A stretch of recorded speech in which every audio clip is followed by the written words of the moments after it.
Welcome back to our video lecture series on circuits and networks. In the last class, we were discussing about source transformation technique, and definitely that source transformation technique will help you in solving some complicated problems in the upcoming classes. And now today we are going to talk about superposition theorem. So, uh, superposition theorem, actually this is the first network theorem, and in this session we are going to deal only about the DC analysis of superposition theorem, and later on we will also go discuss about the steady state AC analysis of the superposition theorem. So let us start with the definition. So, in any linear active bilateral network consisting of number of energy sources, the effect produced in any element when all the sources acted simultaneously is equal to sum of effect in the same element when each source is considered individually. It is somewhat a lengthier definition, but it is very simple. Very simple means, say, suppose uh, you are having, suppose this is a resistor inside a circuit, and you are having two voltage sources, one from this side and one voltage source from this side. This may not be the actual representation. There may be a number of resistors and capacitors in the circuit, but anyhow, let it be a resistor, and it is having a current source supplying from this side, and also it is having a current source supplying from this side also. If you are asked to find the net current passing through this resistor, normally if you are not aware about superposition theorem, what you will do? You will write some KVL, KCL or current division something. You will do some analysis by considering both the sources simultaneously. You have to incorporate the effect of both current source in writing these equations, whatever may be the equations. In whatever may be the analysis you are conducting, you have to consider the two current source. Let it be current source, voltage source. Say it may be 2 voltage source. Sometime it may be one, maybe a voltage source, and another may be a current source. Whatever, you have to find all the sources simultaneously if you are doing any analysis. But if you are using superposition theorem, what you can do? You are having a resistor and you are having two sources. By using superposition theorem, first you consider only this source from the left side alone, and find the current value using some method. You have to write KVL, KCL, or you have to do current division rule, whatever it may be. By doing any analysis, you have to find the current through this resistance, but you have to consider only one source. This is known as first subcircuit. After finding current in the first subcircuit, you have to go with the resistor and with the second source. Now you are not permitted to think about the first source. Leave the first source. Now you are going to think only about the second source. So you are going to consider each sources separately. So in this example, how many current you will get? In first case or in first subcircuit, you will get one current, and in the second subcircuit, you will get another current. And your superposition theorem says you to sum these two currents. Then you will get the same current that the two sources are acting simultaneously. If you are having two sources simultaneously, if you are having two sources simultaneously, you will get some current. The same current you will get by considering the sources separately. So this is superposition theorem. And on the first line, you can see in any linear active bilateral network, So these definitions are there in our first prerequisite class. If anybody is not having the knowledge about linear active bilateral network, please refer prerequisite video number 1 of circuits and network. This is also there in my channel. Anyhow, linear means it should be, the circuit should have linear components. Which are linear components? All resistor, inductor, current, capacitor, all those components are linear. And the circuit should be active. Active means, passive means resistor, inductor, capacitor, all such elements are passive. It cannot produce power, it just consumes power. Those elements are passive. But the total circuit, it should be active. That means there should be sources in the circuit. If a circuit is having sources, we can say that circuit or network is active network. And bilateral, that is the property of independent on polarity. So that is also there in my prerequisite video. You can just check it. And the next point is very important. If a network consisting a number of energy source, that is important, because if you are having only one source, you don't need to go with superposition theorem. If you are having a number of sources, then definitely superposition theorem will help you. So this is my question. If you are having two sources, then how many subcircuits you have to draw? You have to recreate two subcircuits. In each subcircuit, you have to take each sources separately. If you are having three sources with you, you have to draw three subcircuits, like that. Okay, suppose you are having a 10-volt source and 5-volt source in the circuit, and in first subcircuit you are considering only 10-volt source. Then you don't mind the 5-volt source. You have to just suppress that 5-volt source. I will explain how you can suppress. And you have to find some current that I don't know what you have asked with. In the question, if you are asking to find some current in some branch, you have to do that calculation by considering 10 volt alone initially, and you will get some current. After that, erase it and redraw a second circuit. In that, you have to consider the 5-volt source alone, and again you have to do some calculation and find the same current, sum these two currents. That will give the final answer. Okay. This is the second slide. This is some important point. While applying SPT, superposition theorem, each subcircuit is considered by having only one independent source. Other independent sources are suppressed. That is, if you are having 10 volt and 5 volt, two sources, two voltage sources, in first subcircuit you have to consider only 10 volt source. In that particular case, you have to suppress the other 5-volt source. How you can suppress? Suppress means you have to replace that particular source with its internal resistance. What is internal resistance? For a voltage source, internal resistance is 0, and for a current source, internal resistance is infinity. It is there in our first video of module 1, different type sources. You can just refer there. So if you are having a voltage source that should be replaced or suppressed, you can replace it with its internal resistance, that is 0. So replacing with 0 or 0 resistance means it is equivalent to a short circuit. That means if a path is having 0 resistance, means no opposition is there in the path, so it will act as a short circuit. And in the second case, if you are having a current source that should be suppressed, what you have to do? You have to replace current source with its internal resistance. What is the internal resistance of current source? That is nothing but infinity. So if you are replacing internal resistance with infinity, automatically it will become open circuited. Infinite resistance means no current will pass. Infinite resistance means infinite opposition, no current can pass. So that particular branch will become open circuited.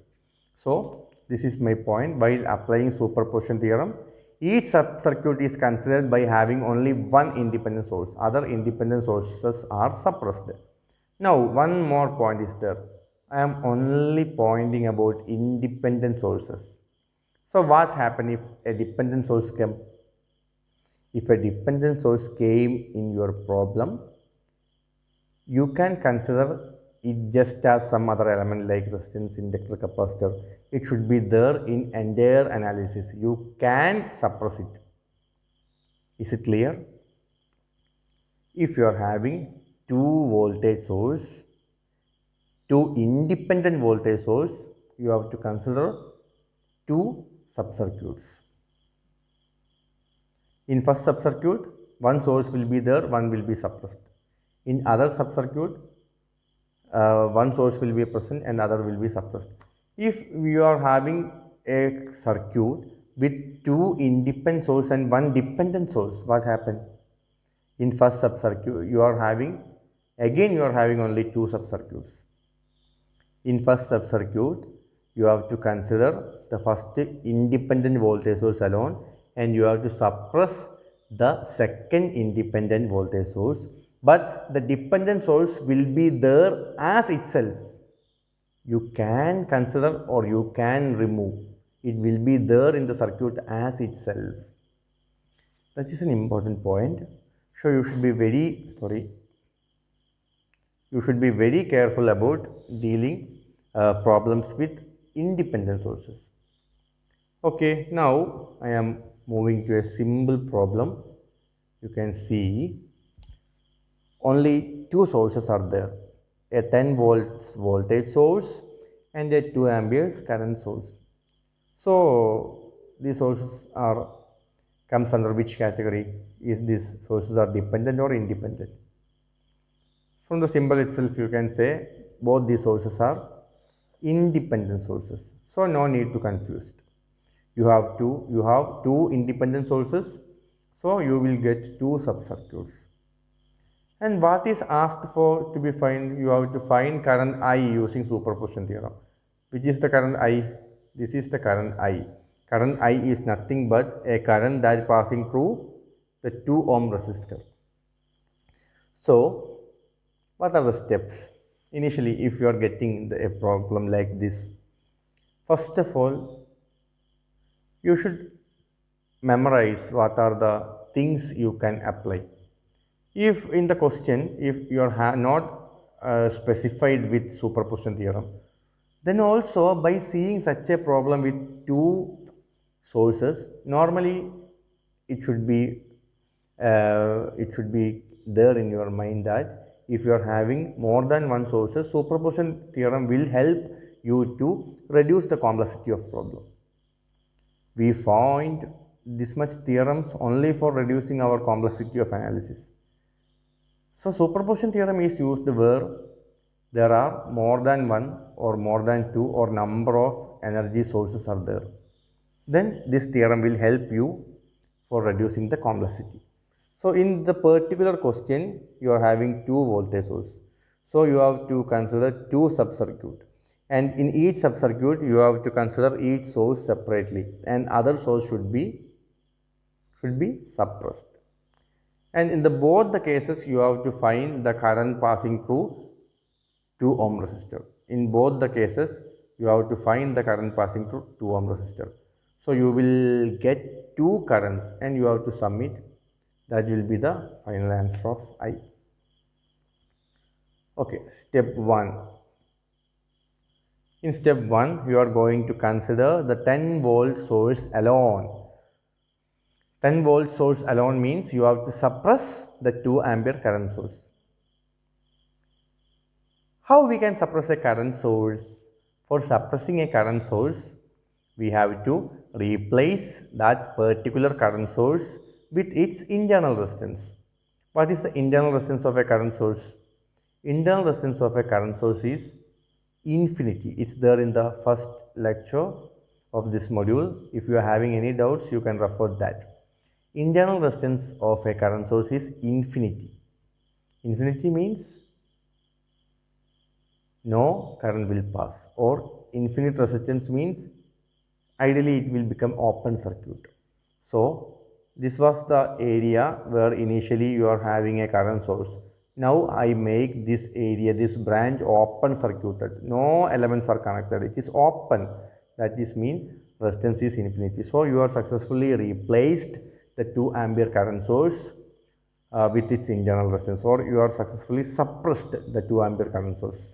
Now it is a sub-circuit of case 1 where only one source is present, that is nothing but the 10 volts voltage source. Now this is my next question. Why I am marking this as I dash? Previously it was I and now I am marking it as I dash. Why so? Because I is the current, but you are recreating some case or some sub-circuit. As it is the first sub-circuit, you are renamed that particular current as I dash. As it is first sub-circuit, you are giving 1 dash, that is I dash. So that is also clear.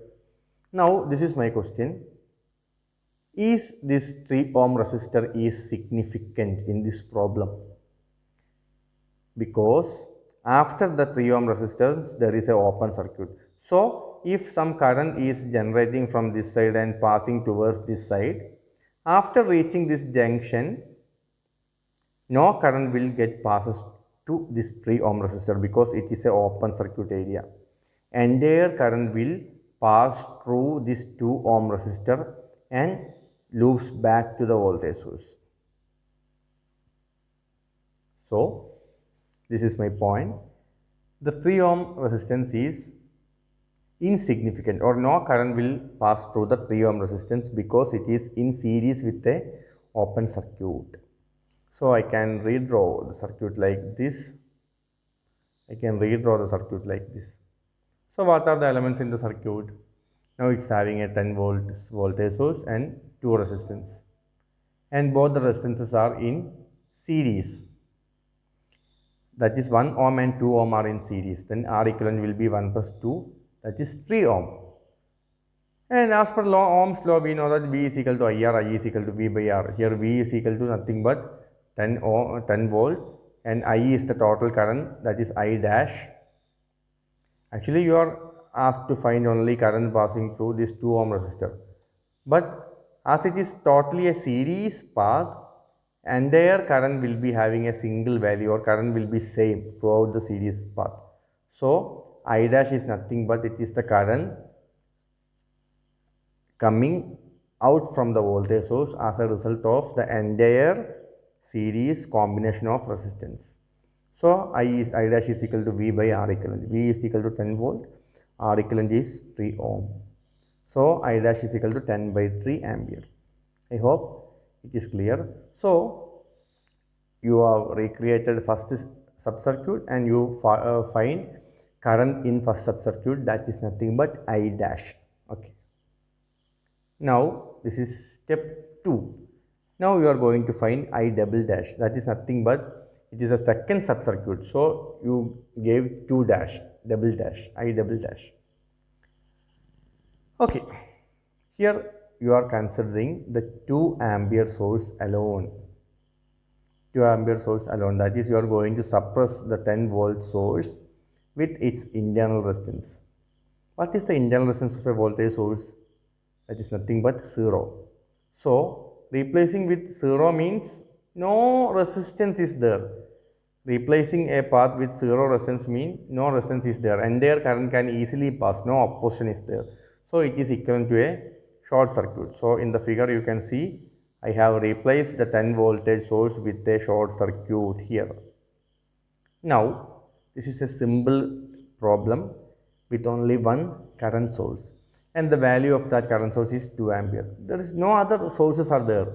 Only current is getting contributed by the 2 ampere source, and the value is directly given. 2 ampere is the total current. Now this 2 ampere current will comes out from the source and reaches up to the node point A.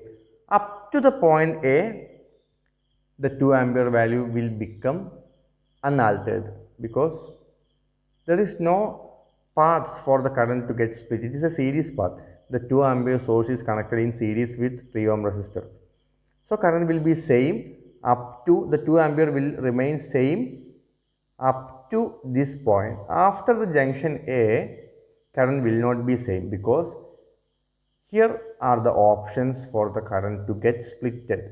A portion of current will pass through the 2 ohm resistor and remaining portion of current will pass through the 1 ohm resistor path.